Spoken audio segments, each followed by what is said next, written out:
What is up, beautiful people? It is a beautiful Tuesday evening, September 30th. And unfortunately, we do not have Dustin here tonight, but Joel and I are running the asylum here tonight. And we got a great show for you. We also have the creator of Optimus Fantasy himself, my boss, my board partner himself, Nate. How are we doing tonight? I'm wonderful, man. Did a show earlier today. Got some waiver wire stuff in. Getting to debut my new hardware. Having a great day. So I'm stoked to be here, man. Thanks for asking me to fill in. Joel, how are you doing tonight, my co-host for the evening? Doing good. Wishing Dustin a quick recovery, but we'll miss him tonight. But yeah, great to have Nate. Appreciate you jumping in and excited to talk about one of my least favorite fantasy players. Hey, as someone that suffers with migraines, I understand why Dustin's missing out, but not everyone can be Percy Harvin. You know, even Percy Harvin had those migraine games where he didn't show. But we love Percy Harvin. Percy Harvin is respected in this household for all the games that he went through, suffering through. So we love Percy Harvin. We love Dustin. Get better, and we'll see you next week, my friend. But we got a great show talking about Terry McLaurin, Scary Terry, up there in Washington. We've been waiting for Terry to have a quarterback for a long time now, and he's been completely underrated, but has let down fantasy managers in the past. So how are you guys feeling about Scary Terry after Monday's performance? Nate? Well, okay. I loved what I saw out of Jaden Daniels. I think we all did. There was a certain mettle he showed there in the fourth quarter. First, that fourth and long, just standing in the pocket and delivering there, and then the touchdown to Scary Terry. So I think we can fairly say I think he has a quarterback, probably for the first time in his stint in Washington since 2019. This is a guy that sees well into the hundreds of targets every season. Jaden Daniels is actually connecting with him. I like Terry for 100 catches this year for the first time in his career, no less. The closest he got was his second season. He had 93. I think he eclipses 100 in this offense. So obviously I'm high on him. And I think that as long as Jaden Daniels keeps it going, and I think he can for at least 2-3 seasons, Terry McLaurin is a solid dynasty asset, in my opinion. Joel, any argument? Like Josh and I talked about him the other night on the Dynasty after party.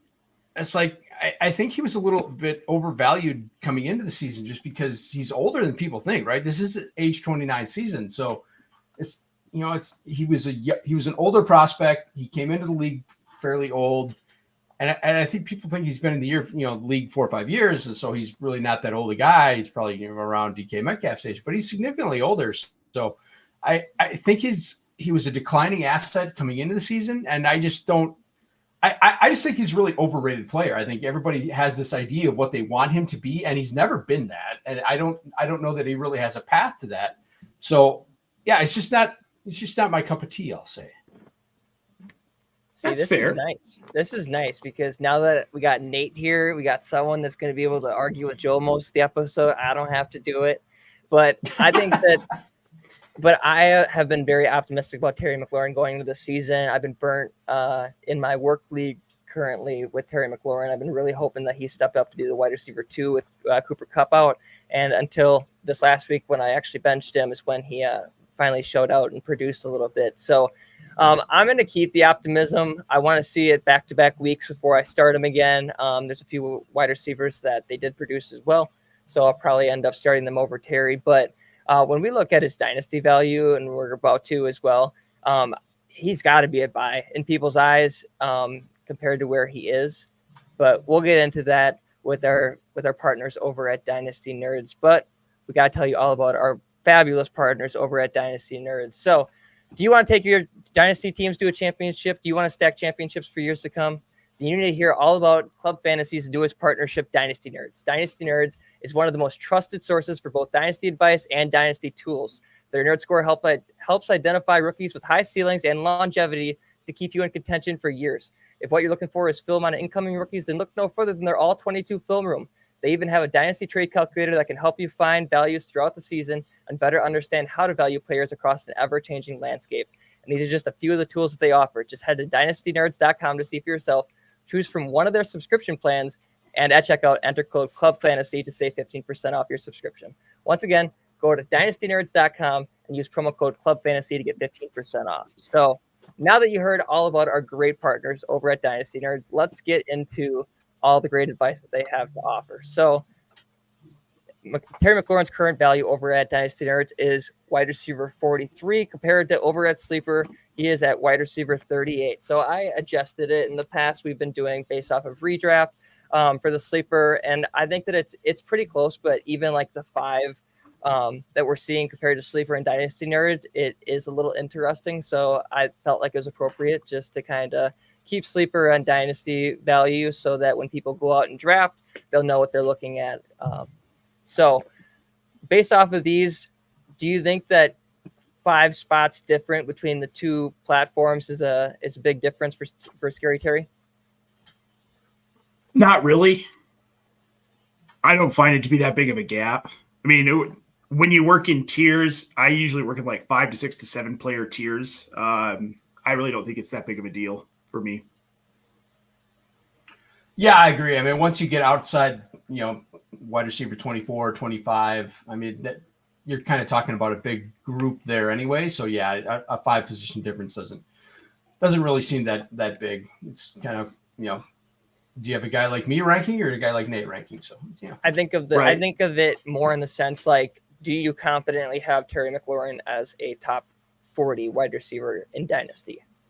Because you got Dynasty Nerds saying that they're right outside, and then you got Sleeper saying that they're right inside. So does that 5 spots, like, would you confidently say that he should be in the top 40 or outside? I think he should be inside the top 40 in this offense with this quarterback, with his skill set, at least for the next 2 seasons. Joel, any argument? Yeah, I think that's probably about right. I mean, whether I could come up with 40 guys or not that I would rather have in front of him, I probably could. But I mean, if you're talking dynasty value, yeah, he's clearly, I think he's, we wouldn't be talking about him if he wasn't a top 40 guy. So yeah, I think he's definitely got that kind of dynasty value. Sure. So let's look at the 5 wide receivers that are currently going above Terry McLaurin on Dynasty Nerds. We got, let me pull this up. Actually, I just want to double check this real quick. I mean, I thought that for sure going into the season that he would have been like a top wide receiver 40 or top 30 wide receiver going into the season. So I just wanted to double check this real quick. So Joel, just so you know, I just referenced my last Dynasty rankings. They were 20 weeks ago. It was with Razzball when I was still with Razzball, and I had McLaurin at wide receiver 45. I got it. Yeah, that's probably right. I have him higher now. If I went in, and I will redo my Dynasty rankings here in the next couple of weeks, but I'll have him somewhere around wide receiver 38, I think. All right. Okay. These are correct. I just wanted to double check just because the first one just kind of threw me off for a loop for a second, just so I want to be sure. So the 5 wide receivers are going above Terry McLaurin on Dynasty Nerds are at wide receiver 38. We got Ricky Pearsall, Cooper Kupp at wide receiver 39, Keon Coleman at wide receiver 40, Stephon Diggs at wide receiver 41, and Mike Evans at wide receiver 42. So you got Terry McLaurin, wide receiver 43. Any of these guys, would you take Terry McLaurin over anyone in particular, Joel? Well, I'm clearly taking him ahead of Pearsall, who hasn't done anything and was shot. Not that that's his fault, but I mean, yeah, there's no way you're taking him ahead of McLaurin, a guy who's an established starting caliber player. I would still take him ahead of Keon Coleman, I think. So, but I mean, yeah, then you're getting into the kind of old guys who we don't know how much longer they have with Kupp, Diggs. So yeah, I mean, I think that's probably fairly appropriate. I just can't believe that the first round draft capital has attached itself to Ricky Pearsall that much that he's currently ranked over Cooper Kupp. That's just like the biggest takeaway that I'm seeing. Nate, what are you seeing? Are you taking Terry over any of these guys? Definitely. To Joel's point, like you're looking at guys like Cooper Kupp and Stephon Diggs and Mike Evans, you're like, how long do you guys realistically have left being productive? I would argue we've seen the end of Cooper Kupp's real productivity. I don't think he can stay healthy. I think his body's beat up. I'm not going to say injury prone because I hate that term. but durability, I think, has become an issue at this point in Cooper Kupp's career. Mike Evans, I think, can keep doing it for a couple more seasons because of the structure of the Tampa Bay offense. So I might maybe take him ahead of Terry McLaurin, but I'm going to need to see a little bit more of what this offense continues to do this season. I mean, they cracked the bed against Denver. I had a Keon Coleman for sure.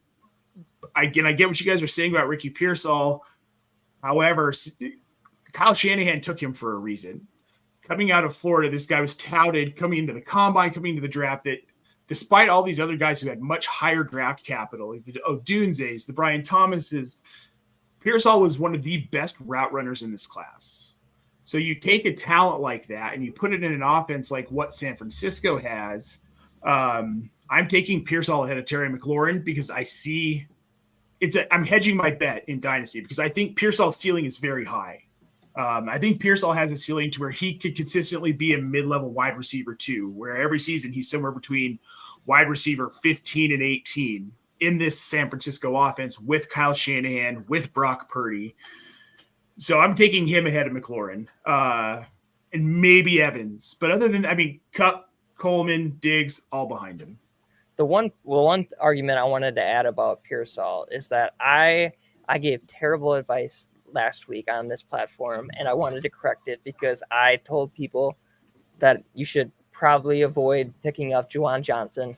And of course, Juwan Johnson absolutely goes off. But I think that's like, to Nate's point, is could that be what Ricky Pearsall's ceiling is? Is like, could he put up that in Shanahan's offense if even Juwan Johnson's able to go off with guys like Debo and CMC who have been labeled injury prone by others in the past? Like, you can imagine. I believe that the top 5 highest paid before Brandon Ayuk on the Niners, they all missed a certain point of the season. Trent Williams, George Kittle, Deebo Samuel, and Nick Bosa. So yes, in the sense, like, there's always an opportunity for Ricky Pearsall to step up and have a Juwan Johnson kind of game. I don't know if I'm there yet to say, like, before I actually see it, to rank him over guys like Cooper Kupp, even Diggs, who I wasn't big on, but he's been productive in Houston so far and has proved me wrong, and even Mike Evans, who I've always been big on. So I'm gonna stay with Mike Evans confidently, but I'll take Terry over the rest at this point, and it's really hard to say with Kupp, but I think you make a fair argument. And even my coworker and I drafted Kupp this season. He drafted Puka, and I said whoever is healthiest is going to be the most productive. And now both of them are hurt. So once Puka's back and once Kupp's back, you're looking at the dynasty lens. Yeah, I could see. I don't even know how long Matthew Stafford's going to be in a Los Angeles Ram. That's an argument to make too with Cooper Kupp. So yeah, I think I would take Terry confidently with Jaden Daniels for the future over these guys besides Mike Evans. Fair enough. Joel, any argument? No, I think that's pretty close. So yeah, I agree with you. I would take Mike Evans ahead of him, but yeah, if you want to, Diggs and Kupp I think they're both coming to the end of their careers, and neither one of them has any real kind of future dynasty value. It's all present scoring value. So yeah, as much as I kind of rail on it for being older than people think, he's still got a couple years left where he's going to be a productive asset. So. All right, well, let's look at the 5 wide receivers currently going below Terry McLaurin on Dynasty Nerds. We got Amari Cooper at wide receiver 44, Deontay Johnson at wide receiver 45, Christian Watson at wide receiver 46, Calvin Ridley at wide receiver 47, and Christian Kirk at wide receiver 48. Now, you guys want to talk about descending, aging talents like Diggs and Evans and Kupp. Cooper Kupp is example A right there. Deontay Johnson just had a great game, but even Calvin Ridley and Hopkins, we don't know on what they're gonna be. So, are you taking any of these guys over Terry at this point, Joel? I think you might be able to flip Deontay Johnson for more than you could Terry with the game he just had, and with getting Bryce Young out of the offense. So like I'm not a huge Deontay Johnson fan, but I know that there are pockets of Deontay Johnson fans out there, and they are resolute in their Deontay Johnson fanness. So Josh. So yeah, I like Calvin Ridley. No, Kirk. No, as much as I love Christian Watson, probably not, just because of the nature of the offense and how, in best ball, yeah, I would take probably Cooper and Christian Watson ahead of Terry McLaurin, but not in a managed league. So I don't know if you read Twitter today. Sorry to cut you off, but apparently Trevor Lawrence stinks. I just wanted to get that out there. Apparently, it's very true. Apparently, I read it everywhere, so it must be true. So we must be avoiding Christian Kirk at all costs. But yeah, continue. Yeah, I'm taking Terry McLaurin ahead of every single one of these guys. Christian Watson's fine, but look, we're in his third season, right? He hasn't finished higher than wide receiver 41. So what do we think this guy's really going to be? Now he's in an offense with Jaden Reed and Romeo Doubs, and Malik Willis is the quarterback for the next week or two, maybe. Christian Kirk, he's in Jacksonville. That offense is a mess, and I don't see it getting any better. They've been trying since Urban Meyer was there. And look, they're still terrible. Amari Cooper, Deontay Johnson, Calvin Ridley. These guys just have such limited long-term value right now. And I know McLaurin's getting up there in age as well, but a good quarterback can extend a guy's career. None of these guys, maybe Christian Watson, have a good quarterback for the next 2 to 3 years that they know for sure, right? Christian Kirk, Trevor Lawrence. I don't think Trevor Lawrence is it, man. I think he was way overhyped coming out of Clemson. I thought so when he was coming out of Clemson. And Amari Cooper's stuck in Cleveland with God knows who at quarterback, and then Dalton and Will Levis. Like, Terry McLaurin, out of these guys, has the best quarterback, and it's not even close. Okay. I'm not going to disrespect Jaden Daniels because is Jordan Love better than Jaden Daniels? Absolutely not. Oh, come on. No way. If you're starting a franchise today, guys. I'm going to pose this question to both of you. Do I have to attach the contract? Who are you taking? Both on rookie contracts. Jordan Love. Jordan Love, and it's not close. Wow, you guys are crazy. I want Jaden Daniels all day. It's not that Jaden Daniels is bad. It's that if from what I've seen out of a season with Jordan Love versus 3 games with Jaden Daniels, I think that Jaden Daniels in the long run is going to be CJ Stroud with mobility, but that's projecting. And so I want to be safe, and I want to say Jordan Love confidently right now. Not to say that it's not going to be Jaden Daniels in the future. But Christian Watson, at this point, from what we've seen, Jordan Love would be the best quarterback, and he is the youngest asset out of this bunch. So do we really think that the Jaden Reeds, Datavian Wicks, the rest of Romeo Doubs, the rest of that cast is really going to discount Christian Watson that much?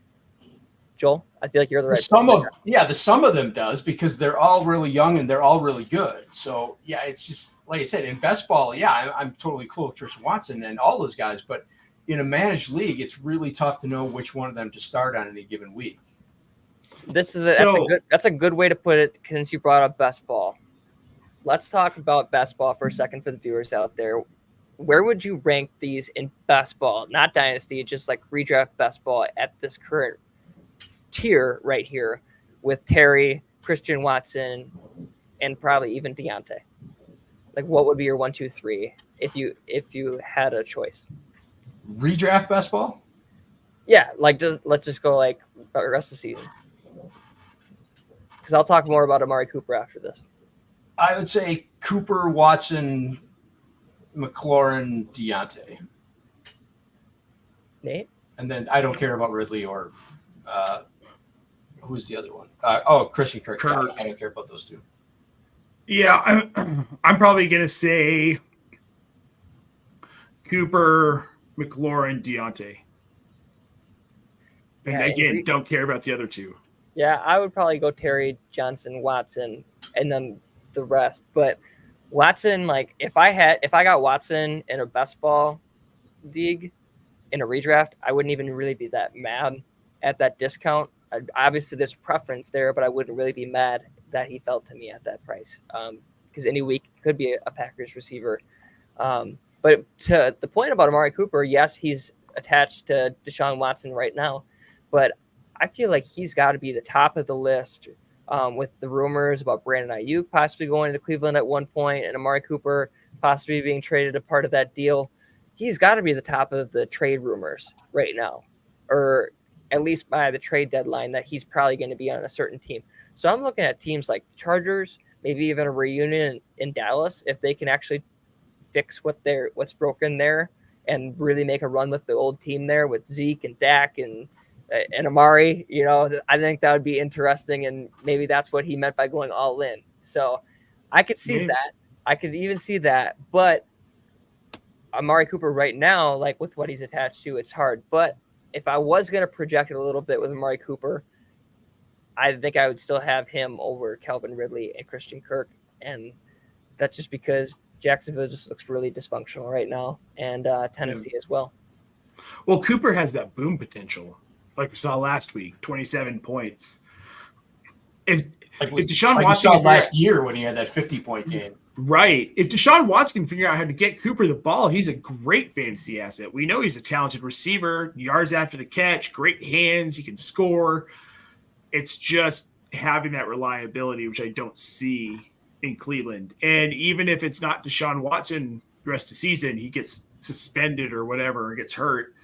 Now we're talking about Jameis Winston, who's going to air it out, but how accurately? He hasn't started in 5 seasons. So yeah. No, that's a good point. We got a comment in the comment section, a question in the comment section that I wanted to address. So before we move on to sleeper, we're going to answer this question real quick. So, Jason, what's up? New subscriber I am. Your guys' thoughts on Deontay Johnson rest of the season? I think he could be a high-end wide receiver 2 with upside for wide receiver 1. What's each of your opinions on the cast? Who wants to start? Who wants to be bold? Who wants to throw out some hot takes? Joel, you look spicy. I will say don't go in too deep on recency bias. I mean, they had a great game, no question. This was a dysfunctional offense before Andy Dalton, before Sunday. I mean, they looked really bad. They looked untenable. Just because they had one good game in a game that the Raiders kind of just crapped the bed and just kind of quit on, if you believe the coach. So, yeah, I don't want to get too hyped up on Deontay Johnson. Andy Dalton's not good, right? He's not. There's a reason he's been a backup for the last 5 years. He was never that good in the first place. He's got some of the worst pocket mobility in the league. I mean, he's a complete statue. So I'm not going to get too high on what Deontay did on Sunday. I'm leaning more towards he's probably what he was in the first 2 weeks more than last week. So I'm selling if I've got Deontay Johnson. That's a good way to put it. I would love to be the guy that hypes up Deontay Johnson.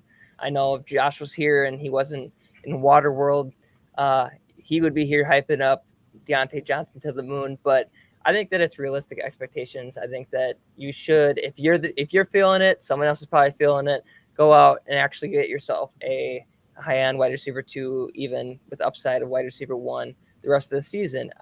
Once you start looking at some of the guys in sleeper, maybe you'll see a guy that actually has that upside. Deontay Johnson this season, you're going to get some flashes with Andy Dalton. The best argument to make for him is that now that Adam Thielen is going to the IR, he's going to be off the field. You're going to be hoping for Xavier to get to step up, and even my guy at tight end. Oh my God, I'm spacing right now. Tommy Tremble. Sanders. Jatavian Sanders. Thank you. Jatavian Sanders. Yes. The rookie. Yes. You're going to be waiting till next year for that. Right. Tommy Tremble's beating him out right now, but I'm hoping that Sanders can step out at a certain point. But you're going to get flashes to back to the point. And so I think that you probably should trade him at this point, but it is a great question. And we also, Nate, do you have anything else to add to that before we go to Penguins question? I'm a little bit higher on Deontay with Andy Dalton.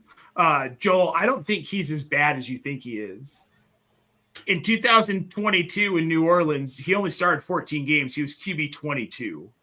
I mean, he didn't play 3 games, so I'm fairly impressed by that.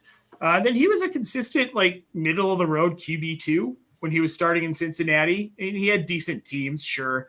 Now, that doesn't mean that I think Dalton's like this fantasy asset you should go out and get if he gets the starting job full time in Carolina. He's a back end QB2 at best right now, but I do think that he's good for Deontay Johnson, especially with Adam Thielen out, and we don't know when we're going to see Jonathan Brooks. So you've got Slime Sanders and Chuba Hubbard in the backfield, and Chuba's been good, and Chuba will continue to be good. Slime Sanders is crap, right? We're going to see very little of Miles Sanders in this offense. Just on volume, if you're in a PPR league and you've got Deontay Johnson, you should be trying to get just a little bit more for him.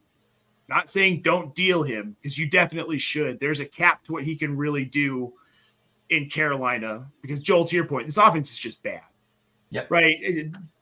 Andy Dalton, when he takes over for the starter who is inevitably bad while he's the backup, and this happens every season, in every team he's been on, he has one boom game. It happens. This is a time to sell Deontay. He's still going to have good games, but you can probably sell him for like mid wide receiver 2 prices right now, especially on a really wide receiver hungry team. He's not going to be anything better than a mid to back end wide receiver 3, no matter how much volume he gets. But people are going to see that volume dangled and get excited about it and sell him on that. And absolutely follow the volume. That's what they'll always say. That's what Josh always says. Follow the volume. And I just can't. If you follow Carolina's offense, you're only going to be following so far. And most of the time, I'm going to bet that that's out of the playoff race. So I wanted to bring up this question. Mid 25 second, Covert Penguins asked for Terry McLaurin. We're going to have plenty of Terry McLaurin trades. I think you can actually get a little bit more from Terry. So if you wait around about 20 more minutes, we're going to get through a bunch of Terry McLaurin trades. So just wait around a little bit and we'll break those down for you. But I think you'll get a little bit more than a 25 mid second. I traded him in one league this is preseason, but I traded him for Zamir White and a mid seconds. And Zamir White hasn't worked out. It was worth but that's a kind of fly. You should get more than just a second, right? Get a flyer running back, get a Braylon Allen or something like that. Just get a second piece and go get Braylon Allen. Yeah. If you can get a second piece to go with, the second's not enough. Heck yeah. All right. We got one more. We got another question. Hi guys, question as well. New sub as well. I got this trade proposal. I'm wondering. Thank you as well for the subs. It means the world. I've got this trade proposal. I'm wondering your thoughts on Derrick Henry and Reed and McLaurin for James Cook. This is an 18 full PPR league. Thanks, guys. Nate, you want to start out? Wow.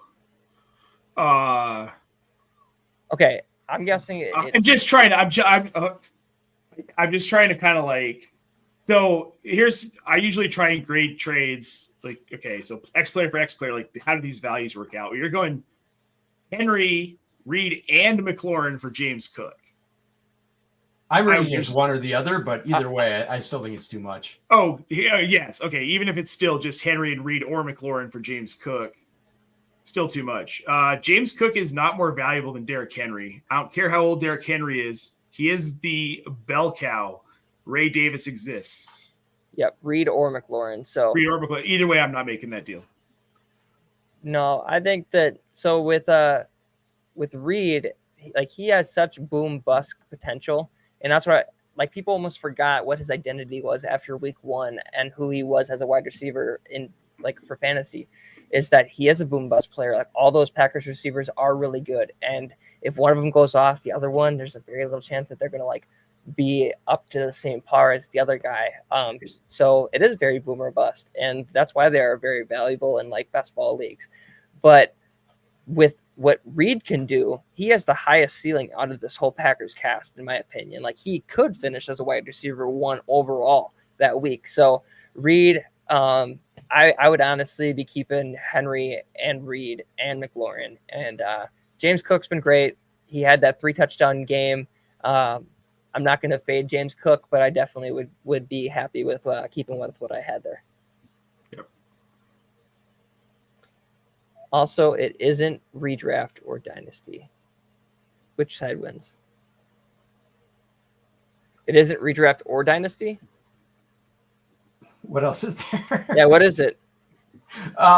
If you're talking on the dynasty side, like Jaden Reed's the most valuable asset in the deal. If you're talking dynasty and redraft, there's no difference between Cook and Henry, right? Except Henry's got the track record. So yeah, you're not giving up an extra asset like that to make that move. So, and I honestly, I think I'm with Nate. I would rather have Henry for the rest of the season. And in dynasty, the receiver is the more valuable asset, just the way the dynasty market is. So, yeah, redraft dynasty doesn't matter. I'm not doing that deal. Yeah, we got one more question. He said, "Botch that one." My bad. You're good. We got one more question, and then we're gonna move on to sleeper. Deontay and Mooney for Zamir White and Terry McLaurin. Nate, you want to start this one out? I kind of like it. Zamir White's essentially, he's bad. He's Isaiah Spiller. He's got a starting job. Yeah. It's like if the Chargers had given Isaiah Spiller the starting job his rookie year. It's about how well it would have gone. So if you can get Deontay and Mooney for Zamir White and Terry McLaurin, you're basically swapping McLaurin for Mooney and Deontay, in my opinion. Mooney on his own is proving to be a fairly valuable asset in Atlanta. He's getting a lot of looks. Then Deontay, obviously, for the volume. I'm taking the Deontay Mooney side. I'll take Zamir White and Terry McLaurin. Joel wants to murder me. I can see it. I'm 100% with you. I mean, Darnell Mooney I thought I was giving him up for dead, but he's got value in that offense. So, well, it's funny. And Deontay and McLaurin are close enough that I'm taking the asset on the other side. Yeah, Zamir's just dust. This is a Ray McLeod household, actually. So, okay, my co-host Mike Reedy today on our waiver wire show posited a very interesting theory about what's going on in Atlanta, because we're all frustrated. Like, why isn't Drake London, this super talented receiver, getting all the volume? Why are we looking at Mooney and Ray McLeod getting it? He's like, what if all of us fantasy people just think Drake London's way better than he actually is? And they're like, oh, we have 3 mid receivers, so we're just going to spread it out because no one of them's good enough to handle all the volume. That might just be Drake London might just be mid. Maybe that's why Arthur Smith didn't feed him. And let's go one step further, okay? Don't you dare call Kyle Pitts mid. Let's go. Come on. Like, why hasn't it been? Why hasn't it been? Because you know damn well Kyle Pitts isn't mid. Everyone knows Kyle Pitts isn't mid. Let's move on to sleeper, shall we? Oh, we got one more. Yeah, question. I think that's a good idea. Should I trade James Conner and Mike Evans for a Shane? I have Justin Jefferson and AJ Brown, so I'm feeling good at receiver. Have Shakir, Higgins, Hopkins, and Judy as backups. 10-man PPR redraft. I think I'd go after a Shane at that price. Yeah, I think I would too. I would also swap Judy out for Elijah Moore on the waiver wire. If you're going to have a Browns wide receiver that's not Amari Cooper, it should be Elijah Moore. I can't argue that. I'm staying. He leads the team in targets, man. I'm staying away from all of them. I honestly think I'd rather go after like Trey Tucker or Trey Tucker's a good one. Any other Taylor Naylor or Jacoby Myers if he's available. Like I would honestly go to the Raiders wide receiver core than I would the Browns right now. Do you guys think O'Connell gets the starting job next couple of weeks? Yeah, I think that they're going to mix it up. I think that they're realizing real quick that they should have moved up for quarterback. They should have given up what they needed to move up in that draft. So I think they really wanted Jaden Daniels, but they knew that the likelihood or what they were going to have to give up to move. Well, they couldn't move up to 3. Yeah, I think they really wanted Penix and didn't expect that anybody was going to take him in front of them. I think they probably thought they could get Penix in like the 2nd or 3rd round. Yeah, I mean, that's what people were saying. So I think they were going to take him at 13, but they just didn't in any way think somebody was going to move in front and take him in front of them. So, yeah, I think they were just sitting there waiting for him to fall to 13 and went, oh, shit, he's gone. Now what do we do? I really wouldn't be surprised if whoever is the starting quarterback for the Raiders the rest of the season isn't even on the roster yet. Like this still feels like a prime Russell Wilson landing spot, in my opinion, if they really do roll out Justin Fields the rest of the season with their 3-0 start. They should have left Bryce Young there when they were there on Sunday. That's a lot of lights.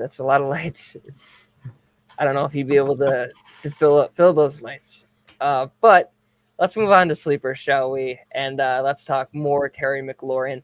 So 5 wide receivers currently going above Terry McLaurin, currently on sleeper. We got Keon Coleman at wide receiver 33, Rashee Rice at wide receiver 34, Cooper Kupp at wide receiver 35, Brian Thomas Jr. at wide receiver 36, and Jaden Reed at wide receiver 37. So just to address the elephant in the room, everyone knew going into the season, at least anyone that follows the show or watches shows like Optimus as well, that is going to give you great insight. So make sure you guys go ahead and check out Optimus as well. But anyone out there that was giving good insight was going to tell you that Rashee Rice was probably the best value at wide receiver this season. So with him being ranked at wide receiver 34, that is a complete outlier. He is a top 10 wide receiver this season, and he shouldn't have been being drafted that late in the first place. It was ridiculous since the first draft kicked off. So it hasn't changed, but it will be.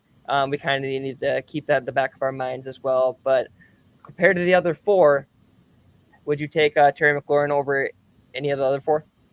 We could talk about Kupp and Coleman a little bit. Yeah, I'm taking him ahead of Kupp and Coleman. I'm not taking him ahead of Rashee Rice. I mean, like you said, that's just a wild outlier. But the legal troubles in the offseason, I suppose it kind of makes sense. I'm taking him over Brian Thomas Jr. Long term, though, not Jaden Reed. I like the toolsiness of Jaden Reed. I see where he could turn into a more regular asset in an offense, either in Green Bay or somewhere else. So, I'd take Reed ahead of him. But other than that, the rest of them, no.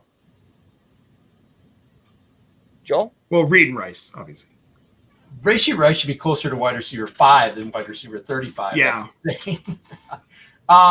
I'm taking Brian Thomas Jr. ahead of McLaurin. Brian Thomas Jr. is a baller.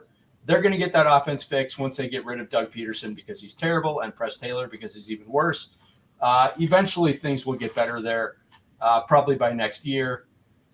And, I'm easily taking Jaden Reed ahead of him. Like, I don't hate Josh's comparison that he's the Green Bay Deebo Samuel. He may be better than Deebo Samuel. So I think you're going to start seeing that once Jordan Love comes back.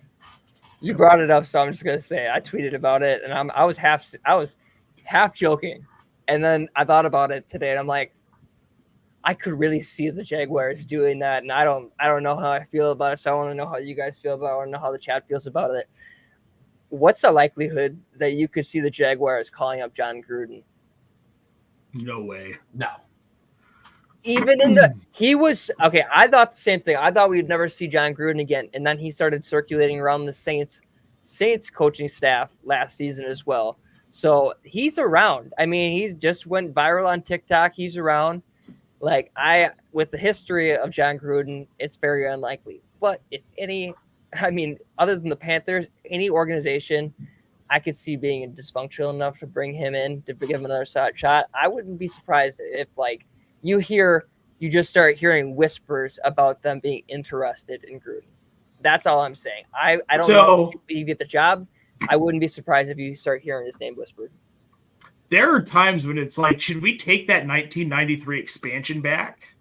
Gave us the Panthers and the Jaguars. What the hell are these franchises doing?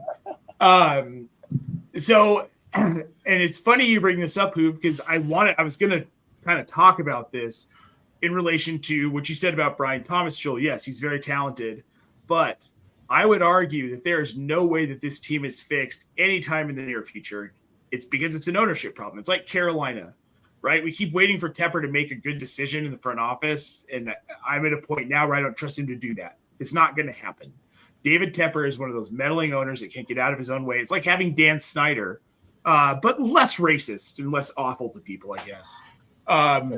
But I feel like Jacksonville's in a similar situation where the upper management in the front office, they're not great. They're not doing a great job at managing this team. They're not doing a good job at personnel. They're not doing a good job at vetting.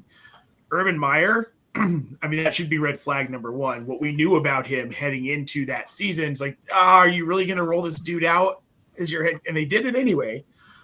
not that Doug Peterson's a bad coach. I just think they're making poor decisions across the. Yeah, he's not great. Somehow, if a dude gets bailed out by Nick Foles, he's in trouble, right? This just isn't what this organization is doing. Isn't great, and I think it's part of what Trevor Lawrence's problem has been. He just hasn't gotten good coaching and good direction. And no matter how talented you are, when you go into a new league and you start with Urban Meyer and you don't really get the proper orientation into the NFL, and then you follow it up with Doug Peterson, it's just a mess. I need Brian Thomas to be traded at this point. I need to see he has that boom potential, but I can't see it being consistent until something changes with this offense and this team. I'll push back a little bit on the Tepper thing, and that I think Tepper's a meddler. I think the Cons are just really – they're not football guys, and they haven't hired good football guys. Trent Baalke's a terrible GM and never should have been hired. Doug Peterson's a terrible coach. He's got a terrible coaching staff. And, yeah, Urban Meyer was an absolute disaster. They have not hit – they haven't gotten anywhere close to having, good personnel. You're right. But I think that's more incompetence than it is kind of meddling. So it only takes one hire. It's not going to be John Gruden. Like, Gruden and the Cons they are not aligned philosophically in any way whatsoever, and it's not going to happen. I'm just saying, I can see you watch, you're going to hear whispers. That's all. I don't think he's going to go in for an interview. I think that the NFL would stop that dead in its tracks, but I wouldn't be surprised if you start hearing whispers about it. Like, just because Gruden being the offensive guru that he's known to be, like, maybe Gruden's he's the guy that out there is entirely he's not the answer. No, he's not at all. But like you're starting, like, especially with how many good offensive minds are out there, but like, who wants to go to Jacksonville? Like, it's the same that's reason, part of the problem. That's another reason why I'm like, okay, what if like that's a name that we start hearing because no one else wants to go there? Like, do you really think that Ben Johnson? Do you really think Ben Johnson's going to leave Detroit to go to Jacksonville? Absolutely not. No, actually, he might, because what's a better way for him to cement his legacy than being the guy who fixed Trevor Lawrence? And like, the concept, all the money in the world, they can hire. Like, if they find a guy they want, they can throw as much money at them as they want. So this is not like the Raiders where they're like cash strapped. This is a team that has all kinds of assets. So they can hire, if they find somebody they want, they can get. Trevor Lawrence is talented. It's not like he's a complete jag. He just hasn't been coached well. Right. So yeah, that's an attractive job. They've got pieces. You think that Jacksonville's an attractive job? I just can't see it. It's Florida. If it was attractive, then why didn't they get someone better than Doug Peterson last time? Well, they thought Doug Peterson. Trent Baalke is their GM, and he's terrible. But that's they need a full house cleaning. Right? They need a full house cleaning, and that's going to happen this year. Peterson's going to get fired, and Trent Baalke's going to get fired. It's going to be a full, entirely new organization. Okay, I'm here for that. So to go back to the question, any of these guys you taking over Terry? Yes. Are you taking Terry? You're taking Terry over any of these guys? Kupp and Coleman, yeah. The other three, no. Nate, final thoughts? I mean, like I said, Rashee Rice goes ahead. Jaden Reed goes ahead. But sorry, Joel, I have a hard time with Brian Thomas in the Jacksonville situation. Talent's there. Prove me wrong. I hope he does. I'm there with Reed. Brian Thomas Jr. in a dynasty lens. Yeah, I think I'm there with Brian Thomas Jr. as well, and obviously Rashee Rice as well. So we have one more question pop up in the chat before we move to who's underneath Terry on Sleeper. Should I trade Zach Charbonnet for Devin Singletary, or Charbonnet and Devin Singletary for DK Metcalf? I'm assuming this is redraft. I'd do it. Anytime I can get rid of two very middle of the road running backs for a talented wide receiver, I'm going to jump on that immediately. And actually, middle of the road's being way too kind to Devin Singletary, but yeah. Devin Singletary is like the most RB32 out there. Like, he is the bottom of the starting running backs, but he is definitely better than the backups. Like, just go look at it. So that's what you're looking at like for your ceiling of Devin Singletary, especially with the Giants. So, Kenneth Walker will be back. Singletary, he's got that ceiling of like maybe making it to like RB25 if he's lucky and really gets a lot of production. But I think I would take this. I would do this and go after Metcalf for sure. Joel? Yeah, if you've got the running back depth, this is a perfect consolidation deal. So, yeah, absolutely. For sure. So let's look at – oh, we got more comments? Oh, we got more. Charbonnet plus Singletary for Robinson Jr. Nate? Yeah, I do it. We know Robinson Jr. is the starter there. Eckler's not going to challenge him. He's getting goal line work. He's getting short yardage work. Yeah, I still prefer Robinson Jr. over those two. I'm going to disagree with Nate on this one. I don't think there's a difference between Robinson and Singletary. So, yeah, I would want – if I'm going to make this deal, I want more than Brian Robinson. If I'm giving up two pieces, I want more than Brian Robinson. That's kind of where I'm at. Like, I love Brian Robinson. I think that he's a little bit better. But, like, if I could keep an extra running back with Charbonnet right now, I'd rather just keep those two than move up just a little bit for Brian Robinson. So, yeah, I think that I'd probably lean more Charbonnet Singletary which one? Singletary or Robinson Jr.? Yeah, Robinson Jr. is higher than Singletary in my opinion, so I would lean more Robinson Jr. All right, so let's go to sleeper and who are the wide receivers currently below McLaurin. We got Amari Cooper at wide receiver 39, Christian Kirk at wide receiver 40, Donnie Mitchell at wide receiver 41, Chris Godwin at wide receiver 42, and Christian Watson at wide receiver 43. So a few names that popped up beforehand. We talked about Amari Cooper, we talked about Christian Kirk, and even Christian Watson a little bit. Two names we haven't seen so far, Donnie Mitchell and Chris Godwin. Seems like this is pretty low for Chris Godwin and almost a little bit too high for Donnie Mitchell based on what we've seen so far. I hate saying it as someone I love a Donnie Mitchell, but I just got to call a spade right now. And how are you guys feeling about it? Joel?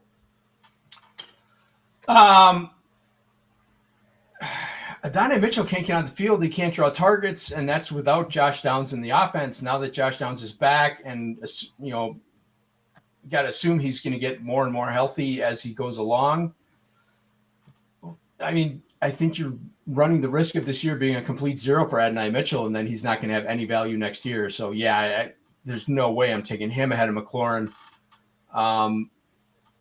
Who was the other one I missed? Oh, Godwin. Yeah, Godwin's balling out in that offense, and he's been – when they put him in the slot, he's really good, and he's a good match with Baker Mayfield. So I think he's a free agent after this year, but, yeah, I'm still taking him pretty easily ahead of McLaurin. Oh, no question. Chris, people were sleeping on Godwin because they didn't believe that Baker Mayfield could do it 2 years in a row. I don't think they could believe it without Dave Canellis. And that as well. Obviously, I think Baker can do it in one bad game against Denver. But, yeah, Godwin all day. He should be ranked way higher than he is. But yeah, I'm with you, Joel, on AD Mitchell. He was kind of a flash in the pan here. Josh Downs is coming back. I just don't think he's all that talented anyway. So I take McLaurin ahead of him, but definitely not Chris Godwin. I'm only worried about AD Mitchell because I wrote about it for Club Fantasy about the Colts. And I said, I think that we should punt the brakes on what we think Anthony Richardson can be his first year back from injury, which also means let's punt the brakes on the rest of the cast as well, besides JT. And I thought that he could be RB1 this season with them leaning on him for the run game. So I said pump the brakes on AD Mitchell, but I didn't realize it was going to be this. And even someone that I've been like bullish on this whole offseason with JSN. JSN obviously disappointed a lot of fantasy managers last season, but he did quietly finish with 700 yards as well. So was it 600 or 700 around there? But he quietly did do better statistically than people would expect for fantasy production wise. So I think that almost like is going to be what AD Mitchell falls into. Like could he have a resurgence the second half of the season that like gets his stats up? Absolutely. But he doesn't have that first round draft capital. Like, he got drafted in the second round, sure, but he doesn't have that first round draft capital. He wasn't the best in the draft class like JSN was. So I am a little worried about AD Mitchell even going into a sophomore year. Like, what can I look forward to year 2 that I'm not seeing at all year 1? So Josh Downs is real. I mean, I thought that he had the safer floor and that AD Mitchell had the higher ceiling between the two of them. But I think Josh Downs is going to come back and light it up. He very well could. And I think something to remember, too, when we're talking about some of these players and, like, looking at the situations, like with AD Mitchell, he's in an offense where, like, there really could possibly be too many mouths to feed. He's kind of the odd guy out. You've got Downs, you've got Pittman, you've got Alec Pierce. These are the guys who are seeing the looks. Where does it fit in for AD Mitchell? Well, if he doesn't stand out, he doesn't fit in anywhere. And I don't think he stands out enough to fit in anywhere right now, especially with AR at quarterback. Because, again, they're not going to throw the ball a ton. We know that. Yeah, he can only complete 10 passes a game. So how many is AD Mitchell getting? I mean, Pittman's going to get half of those. Downs is going to get most of the other half. So, yeah, where are his targets and his receptions coming from? I mean, just the math doesn't work. Yep. All right, we got a disgusting question to kick off the last remainder of our show tonight. We got a bunch of trades. So if you're still around from earlier, Penguins, we are about to break down a bunch of trades. But to start it out, we got our guy Gator, who's currently riding out the storm. What's the value right now to trade away Olave? I think any value right now is the value to trade away Olave, but you guys are going to answer this with an unbiased opinion. So what's the correct value to trade away Chris Olave right now? You can get like a mid-second, 25-second for Chris Olave. I've seen that work. And people are a little bit down on him. I was really down on him heading into the season. He's still got to get first. I mean, I don't think so. I don't want to be the guy who late first, maybe a late first, early second. I'm not giving that for him, but I could see it happen. That's the value, though. Yeah. Well, then that's why I don't have any Chris Olave. Yeah, I'd say like late first, early second. Joel, what do you got him at? I can't be unbiased because I'm an Olave guy. So, yeah, if I can get him for a late first, I'm doing that all day. Yeah, I mean, you can probably move if you want to go to another guy from that class. Like if you prefer Drake London, you can probably make that deal. You might be able to get a disgruntled Garrett Wilson manager to make that swap. But yeah, I think they're kind of the same guy. So, yeah, I was high on the Saints offense all off season. And so, yeah, I'm an Olave guy. And I think this is real from Derek Carr. I think this is real from the offense, just with the upgrade at coordinator and just having a year with the team for Derek Carr. So I think this is legit. So, yeah, I'm not moving a lot. I think what we saw on Sunday is more representative of what you're going to get going forward than the first two games where, you know, they just honestly, game one against Carolina, they just didn't need him. So he just kind of didn't do anything. And then against Dallas, you know, he was involved, but he missed a touchdown by 6 inches. He caught a pass like right on the goal line and missed a touchdown. If that pass goes 6 inches farther and he scores a touchdown there, we're looking at him completely differently. Yeah, give me a 26 first for Chris Olave. I don't have any shares for Chris Olave, so I'm out of this race. But if I had one, I'd be sending it for a 2026 first and settling with a 2025 first if I could. So that is the last Chris Olave question that we are going to take the rest of the night because I can't do it. I can't do it. But we got plenty of Terry McLaurin trades to wrap up the show. So in a full PPR, let's start it out. Full PPR, Terry McLaurin or a 2025 second and 2026 second. 2 chances. Are we taking it? I would. Yeah. That's about right. Mm-hmm. What side do you lean? Like, would you lean a certain way? I want the picks. I'd take the picks. You're going to give up that early. It's not giving 29. It's getting more value back in return. Sometimes you got to trade things you believe in to get more value back. I think this is a situation where that works with McLaurin. I don't know if I'm there yet, but if I had the roster build to sustain it, like there's one roster I currently have that I probably could make this trade Terry McLaurin for 2 second-rounders just because I have young assets like JSN, Malik Neighbors. I still have DJ Moore on that roster. I got plenty of young receivers like Jalen Polk in the waiting. Adonai Mitchell, hopefully, So I think I could talk myself into it, but Terry McLaurin is still like the guy in that wide receiver room. Like the targets are bound to eventually go through him once that offense starts fixing itself. Right now, you got to kind of point the finger at Cliff Kingsbury and how things are getting drawn up. So I think I'm going to hold on Terry still, but it's very, very close. Let's go back just real quick. Let's go back 24 hours. Okay, 30 hours ago. People were terrified that this offense was terrible before they ran into a terrible Cincinnati defense and it played a historic game, like first game with no punts and turnovers since like 1940, right? So you had a completely freak game where he had 6 targets and a couple touchdowns, and now people think everything's okay. It's not. This is the same offense it was, a week ago, 2 weeks ago. It's so and people were worried that Terry McLaurin was going to dust. So if this game was the fluke, and it was by definition a fluky game, then I think you have to get out now because you're taking a real risk by not getting out now. If you have the opportunity. I loved the article, and I'm bullish on it because of it. I thought it was a beautiful article that my friend Renee wrote for Club Fantasy. If you guys did check it out, you're missing out because it was great. She wrote a great article talking about how Terry could be this year's DJ Moore, and I jumped all in on it. And so I'm still hopeful. I'm still hopeful that things can turn around. I know that Jaden Daniels is a great passer, and hopefully he can unlock this offense to its true ability. I have a ticket out there for Jaden Daniels, Offensive Rookie of the Year, still out there.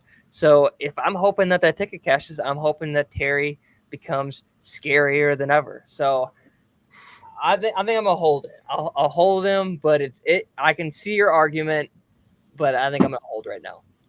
Let's talk about the true wide receiver one down in New Orleans, though. In a full PPR, Terry McLaurin at 2025 third, or Rashid Shaheed and Quentin Johnston.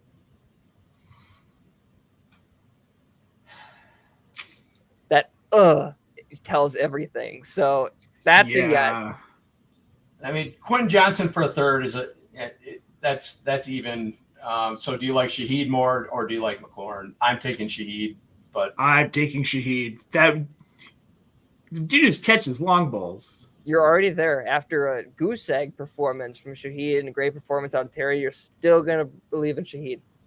I believe in the offense. I believe in the Saints offense more than I believe in Washington's offense. That's fair. I believe in Rashid Shaheed. And I believe don't get me wrong, I believe in Jaden Daniels, but like again, a week ago we were worried that this offense was gonna be nothing but Jaden Daniels running. So I believe in the Saints offense. Is it gross to say that I think I would do it because I'd want the Quentin Johnston share? It's gross, but it's probably accurate. It's sickening, but like I think that it would lean me a little bit just because I'm like, okay, Quentin Johnston with what he's shown so far this season, like he's turned my head back towards him a little bit. So he could outlive that 2025 third, especially with how the 2025 draft class could shake out.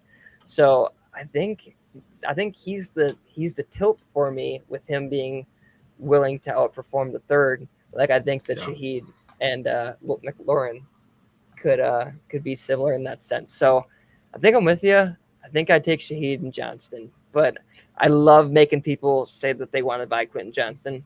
It's so much fun. It's like a new favorite hobby of mine. So we're gonna see a lot more Quentin Johnston trades on this platform for sure. Just because I like watching people squirm. Dustin hasn't even gotten it yet. All right. Half PPR, we got Terry McLaurin or Ramondre Stevenson. Joel. In half PPR, I'm taking Ramondre. Same. You're with it. I think that it's very similar. Like in a half PPR, you almost kind of have to lean on the running back a little bit more just because of the amount of top tier running backs. So I'd probably lean Ramondre as well. Let's run through it. Let's knock out the remainder of these fire hour. Okay. Half PPR, Terry McLaurin or Shakir and 2025 third. Nate. Give me Shakir the third. Joel. I'll take McLaurin. I'm not a Shakir believer. Uh-huh. I think I'll take. And in half PPR, I'd rather have McLaurin. I want the touchdown upside. I'll take McLaurin here as well. Tight Man, end. you guys are just like beat up Nate tonight. Tight end premium. Tight end premium full PPR. Terry McLaurin or David Njoku. Terry McLaurin for me. How much is the tight end premium? Let's go 0.5. Let's just make it light. Then I'd rather have McLaurin. If it's over 175, then I'll take Njoku. Okay. I'll still take Njoku just because I think that he has to still be viewed as a top 10. Like 10. He has to be viewed as 10 right now, in my opinion. Even though he's got a healthy, he might be 1. And he smells great, if you ask Kelly. So I think that moves him up my rankings as well. So we got another tight end question, actually. Tight end premium, full PPR, Evan Ingram or Terry McLaurin in a 2025 third? McLaurin in the third. I'll take Ingram in premium. I know we got some Evan Ingram bullish people on this platform in the past. Yeah, you do. I'm looking at you, Jack. So I will write it out. I will say I'll say Terry in the third, even though this is really close for me because we did make a very good argument that Ingram could be the tight end 9, but with how Jacksonville's offense is shaken out, it's hard to buy into that right now. Half PPR, Terry McLaurin in the 2025 second or Rachaad White and Bucky Irving. I'm going to take the Rachaad White, Bucky Irving side because I want Bucky Irving. I want what Bucky Irving is going to be in that offense. And I'll take the limited value of Rachaad White over the next season and a half while he kind of flames out in Tampa Bay. Could be a flex flyer here and there. I don't want both those guys on my roster, like one or the other. So you put the second on top of Terry McLaurin, I'll take that side. Just because I don't want to roster both of those guys.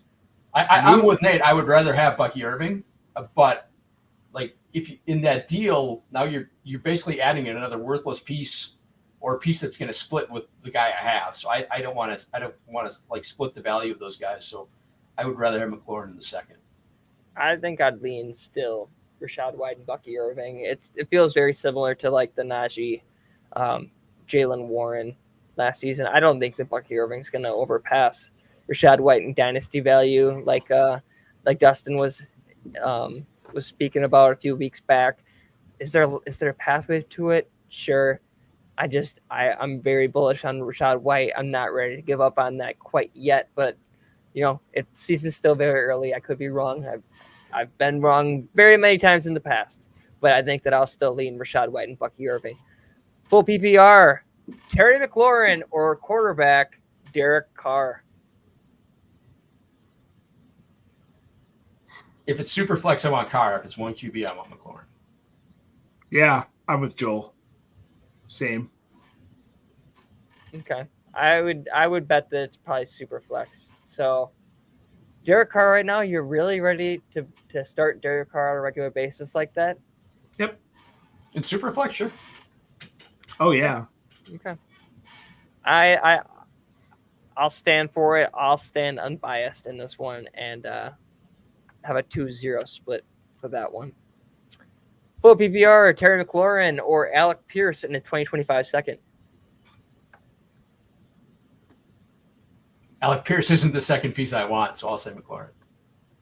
Yeah, I'm with Joel McLaurin on this one.